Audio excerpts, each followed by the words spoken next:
Welcome back, everybody. I'm Kurt from Vaughn Precision, and we're starting our little series here on the SWFA rifle scope, particularly the HD model. Now, this particular scope here in front of us is the SWFA SS 10x42 HD version.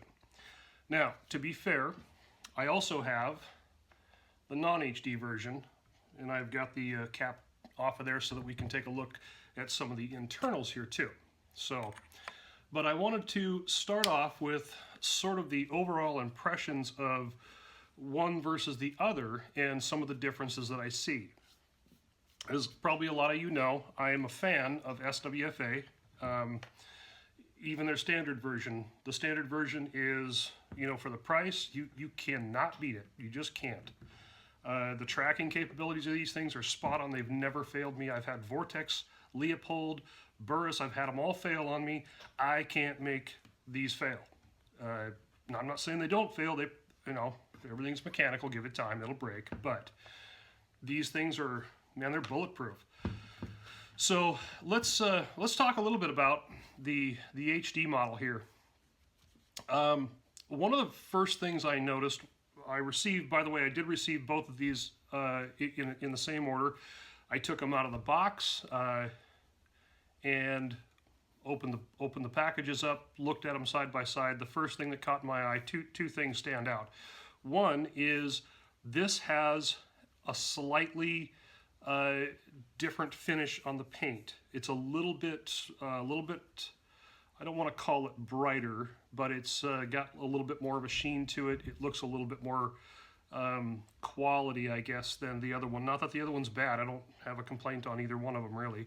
But the paint seems to be a little bit more brilliant. Here, take a look real quick. Hopefully you can kind of see the difference. I know the picture probably isn't the best, but it's the best my camera will do. So the other thing I noticed is a difference in the turrets. The standard version has a turret that looks like this. This one here has the set screws on the sides of the cap, and I kind of pulled them out there a little ways so you could see them a little bit better. And the HD version has a sealed top screw that just goes right down in and locks into the top of the turret armature there. The other difference I noticed is, and I don't know if you're going to be able to hear this or not, but quite a bit of difference in the audible clicking of the turret itself. So versus the other one, which is a little bit, I hate to use the word mushy because it's not really mushy, but it's not quite as solid and as audible as the HD version. So on the other side of things here, we've got the parallax adjustment, and there is a difference between the two here. Might be a little hard for you to see there, but you've got this nice big ring here. It goes from 50 to infinity, and this one here. Now this happens to be a 12x42 model. However, the 10x in the standard is the same, other than the magnification power. So, and this one goes from 20 up to infinity. Now, both of them they operate nice and smooth, very smooth. There's no grit, there's no, it's not hard. It's firm, but it's not hard, which is good because you don't want that thing walking around on you. And same with this one here. This one is a little bit stiffer, but that's okay. It's not hard. You can still turn it, and it is extremely smooth. It's a little bit smoother than the standard version, but not by a lot. As you can see, I've got the SWFA level mounted on there, which these are great. I really like those. They're nice and compact. I don't have the level set up on this rifle yet. This is my custom 7mm. I'll be doing that here probably this weekend. So now, as far as the turrets are concerned, there is a difference in the way that they're set up. So this one here with the with the set screws locks onto a solid shaft. Now there's no knurling, there's no splining on this shaft. It just locks into place. And I've heard people talk about an issue where they've loosened up or something like that, which I could see as a possibility. I've never had that problem, and I've got hundreds and hundreds of rounds through these scopes. Not these two in particular, but I own a couple other ones. Now with the HD model, this shaft here is splined. And one thing that I thought of right away was, oh boy, am I going to be able to line this up on the exact number when I need to move them to set my zero? And the answer is yes, they line up absolutely perfect in every position. You can't misalign them. The splining is just absolutely spot on. So that's a huge bonus. I have had a couple scopes in the past, one in particular, and I won't name names, but you could get it set, you know, you get your zero set out at 100 yards, 100 meters, whatever, and then you'd go to set your zero, and you'd come around it to be just a little this way, a little that way, and it was kind of annoying because you never knew, you know, exactly are you supposed to be on this side of the line or that side of the line. But these are just, they're spot on, which is great. So they also have a really nice seal. You can see it right here, a real nice seal on the outside. But they also, on the inside, have, try to focus that, they have a nice seal on this top cap. So there's no moisture that's going to get in here. I mean, unless you take it swimming maybe or something, but the nice seals on these things, which is a big bonus, because that means that you're not going to get a bunch of moisture, dust, dirt, things like that in there. On this one, they have sealed the turret shaft, and they've also sealed the outside here too. So even this one here is sealed up quite nicely. And I've never had a problem with the standard version getting anything inside. I do happen to like this one a little nicer. One of the reasons I like it a little bit better is because the when you try to screw these set screws in here, if you've moved it around a couple times, it indents itself. These screws indent themselves a little bit into the brass. That's how they lock in. And if you let's say you worked up a new load or bought a new factory load, and you're just off, you know, 1/10 of a mil or something like that, and you need to move this, if the screws hit kind of a high edge or something, it'll kind of try to walk around on you just a little bit. It's not bad. Again, I'm not really complaining here. I'm just sort of stating the facts.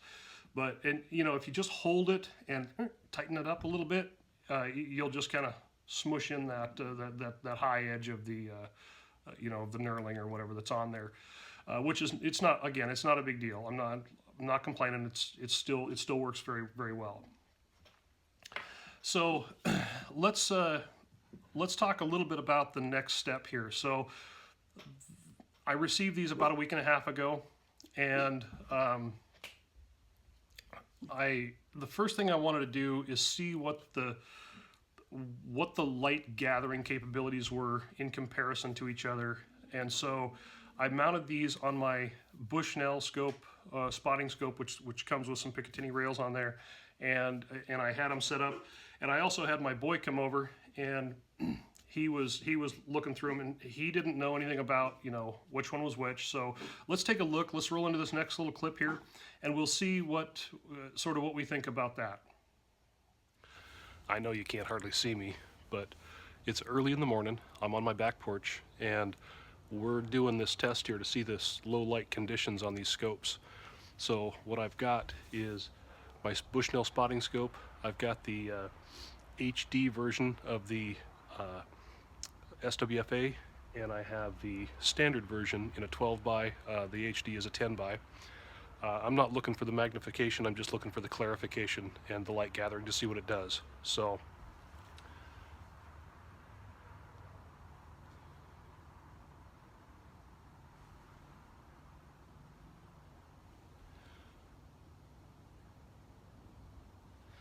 boy, I'll tell you what, that 10 by scope in the HD version really is just super sharp, and it gathers light very nicely. And it's, I mean, it's pretty dark out here still, but I could easily take a shot. I'm zoomed in.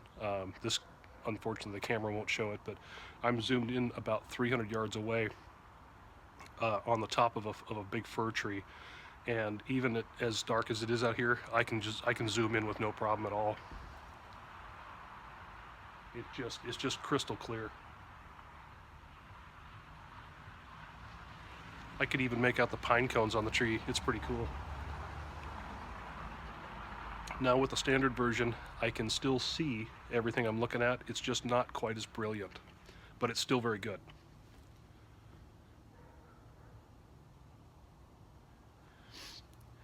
And as far as the Bushnell goes, it's just about equal to the SWFA as far as the clarity of it. And I've got it turned all the way down to 15 power, but it's also very, very sharp.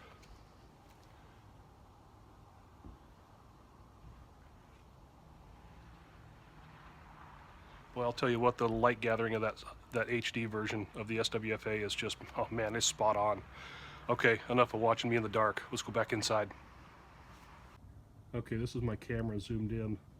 That fir tree kind of dead center way off in the distance, kind of below the big oak tree branches. That's what I'm zoomed in on with the scopes.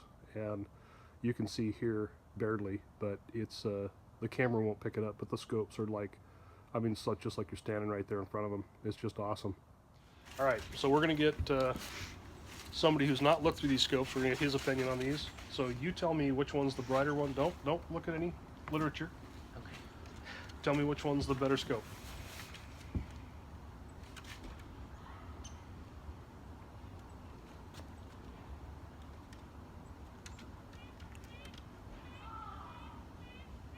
I like this one better. This one here? Yeah. Okay. This one here.